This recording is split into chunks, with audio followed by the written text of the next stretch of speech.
కుక్కలను చాలా మంది పెంపుడు జంతువుగా పెంచుకుంటారు. వాటిని ఇంట్లో సొంత మనిషిగా ట్రీట్ చేస్తారు.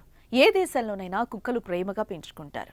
కానీ ఆ దేశంలో మాత్రం కుక్కలకు no entry, dog free country అంటూ కొత్త చట్టం తీసుకొచ్చింది. ఏకంగా కుక్కలు లేని దేశంగా తీర్చిదిద్దేందుకు జీవో సైతం జారీ చేశారు. ఇంట్రెస్టింగ్ గా అనిపిస్తున్న ఆ దేశం ఎక్కడుందో తెలుసా? కుక్కలు లేని దేశం ఏదైనా ఉందా అంటే ఇక నుంచి ఉండబోతోంది. ఆ దేశం టర్కీ. అవును, డాగ్ ఫ్రీ కంట్రీ అంటూ కొత్త చట్టం తీసుకొచ్చింది అక్కడి ప్రభుత్వం. మరి ఇప్పటి వరకు ఉన్న కుక్కలను ఏం చేయబోతున్నారు, వాటిని ఏం చేయాలని అనుకుంటున్నారు అనేది ఆసక్తికరంగా ఉంది.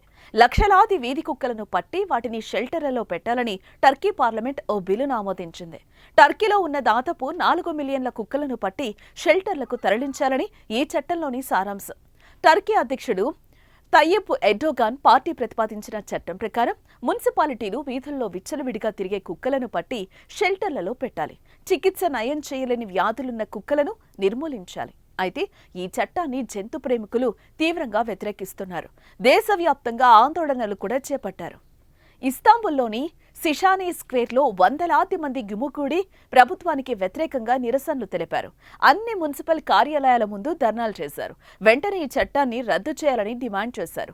ఆరోగ్యంగా ఉన్న జంతువులను చంపకూడదని, ఈ చట్టం ద్వారా వాటిని ఎందుకు సేకరిస్తున్నారని people's party senior deputy Murad Emir పార్లమెంట్లో తీవ్రంగా స్పందించారు.